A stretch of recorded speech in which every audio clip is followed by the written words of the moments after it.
Professor Enweonwu had a spirit of excellence. He was about inspiring a national consciousness, inspiring us as a people through his art. No other Nigerian artist before him and even presently had his works embedded in our national consciousness.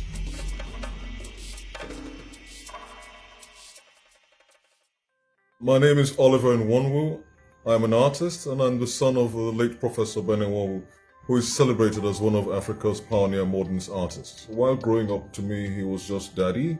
I only just saw him painting and sculpting at home. But it was only when I got to school that I understood his full accomplishment as a Nigerian artist and also a Nigerian statesman. His contributions to art include developing a new visual vocabulary that merged the best of Western conventions of art with our indigenous aesthetics and traditions to develop Nigerian modern art as we know it. Africa is the cradle of civilization. Africa is rich with mythology, and throughout his life he engaged mythological subjects. His treatment of Atlas, major figure in Greek mythology, is very illuminating. He's not representing that figure, with Western conventions and anatomical perspectives, but he is elongating the forms.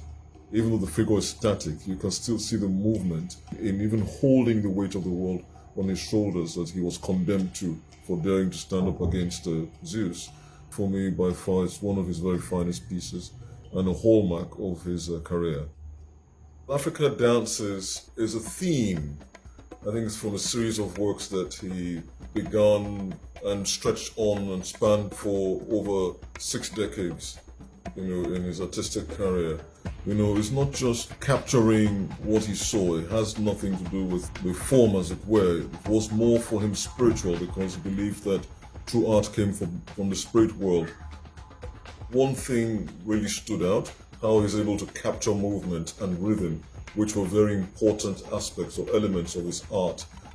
Through dance, we're able to coexist in a world where the spirits are still with us, and it governs almost everything that we do, even in our celebrations and our masquerade art form. And at the time where the black man was at an obvious disadvantage, he first broke international barriers, exhibiting in august exhibition spaces all over the world. Obintu Dancers is one of his very finest pieces, and for me a favorite amongst the lots. I love Obintu because of the muted, rich, earthy colors. It depicts the female maidens of Ondo State who come out to dance, and they're compelled to dance. It's part of the tradition, and it's coming into womanhood. For him, the woman was an incubator, the woman was nurturing, the woman was an emblematic way of depicting, African countries coming into their own, from the late 1950s, beginning with Ghana, and in Nigeria in 1960.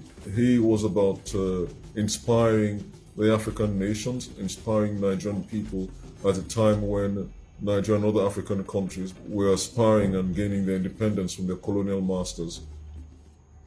His works were very purposeful in bridging our various ethnic tribes, and we believe that it's very important to show the relevance of art in providing solutions to global issues affecting Africa and the rest of the world. It's because we don't just believe, that art is decorative, and these are things that Enweonwu himself stood for.